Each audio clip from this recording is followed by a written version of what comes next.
કરો, નિકાલ કરો. દરેકથી અમીપુર જતા રસ્તા ઉપરનું પાણીનો નિકાલ કરો, નિકાલ કરો, નિકાલ કરો. ખેડૂતોની જમીનનો બચાવ કરો, બચાવ કરો. જમીનોનું જે નુકસાન છે એનું વળતર આપો, વળતર આપો, વળતર આપો.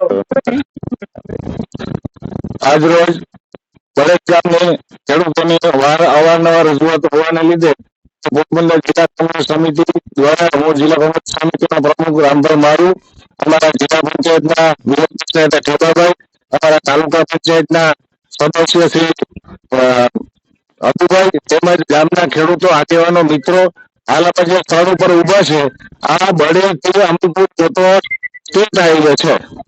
આ સ્ટેટ હાઈવે તમે ચિત્ર જોવો છો તો દર વર્ષે ચોમાસામાં આ વિસ્તારથી ઓછામાં 4 થી 5,000 જમીન પર આ નુકસાન કરે છે.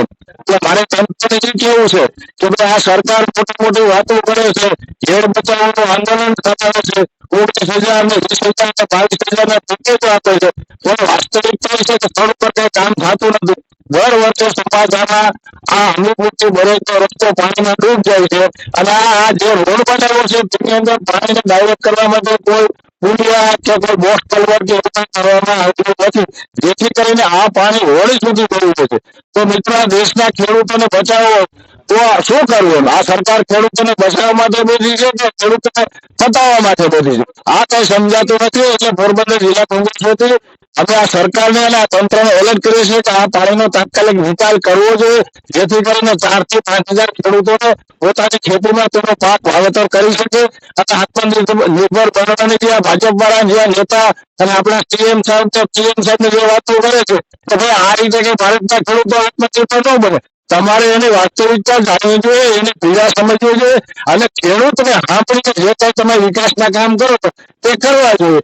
આજે અમે આ સ્થળ ઉપર એક ચેલેન્જ આપી છે, જો આ પાણી અઠવાડિયાની અંદર નિકાલ કરવામાં નહીં આવે તો આવનારા દિવસોમાં કોંગ્રેસ વિરોધ પ્રદર્શન કરવામાં આવશે અને ખેડૂતો માટે જે તે કરવાનું થશે તે કરવાની જવાબદારી અમારી છે અને એનાથી તંત્રને અને સરકારને જે નુકસાની થશે તે જવાબદારી તંત્રની છે. એટલે મારી વિનંતી છે કે આ પ્રશ્નને યોગ્ય રીતે વહેલી તકે નિકાલ કરે એવી ખેડૂતો વતી અને કોંગ્રેસ પાર્ટી વતી આ સરકાર અને તંત્રને અમે વિનંતી કરીએ છીએ. કેટલા ટાઈમથી આ મુશ્કેલીઓ આ બધા ગામ લોકો સંકળાયેલા? આ મુશ્કેલી તો આ રસ્તો દાખલા તરીકે 2005માં બન્યો છે. 2005 થી આ પ્રશ્ન છે. મારે તો એ કહેવાનું છે, જે તે વખતે 5 એસ્ટિમેટ બન્યા હતો ત્યારે ગામના સરપંચો, ગામના ખેડૂતો છે એને વિશ્વાસ લેવો જોઈએ કે ભાઈ આ તો ખેડ વિસ્તાર છે, રકાબીતા એરિયો છે અને પાણી સતત ભર્યું રહે છે. તો એને જો પૂછવું હોત ને એને જાણીને જો કર્યું, આથી લગભગ 11 કિલોમીટરનો રસ્તો છે. બરોડથી અમીરપુરનો 11 કિલોમીટરનો રસ્તો છે. મને ખ્યાલ છે કે 7 કિલોમીટર તો ઓછી, જેમ આપણે બોલે કેમ આપણે ચેકડેમની દિવાલ બનાવી, દિવાલ જ બનાવે છે. એટલે પાણીનો નિકાલ જ નથી. કુદરતી બાષ્પીભવન થાય અને આ પાણી જાય પછી ખેડૂતને એનો પોતાની ખેતી કરવી જોઈએ.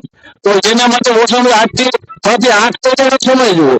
એટલે આ ખેડૂતને પાણીવાર મુશ્કેલી છે અને છેલ્લા 5 થી 7 વર્ષથી આ લોકો ભોગવે છે. પણ આ તંત્ર કોઈનું સાંભળતું જ નથી.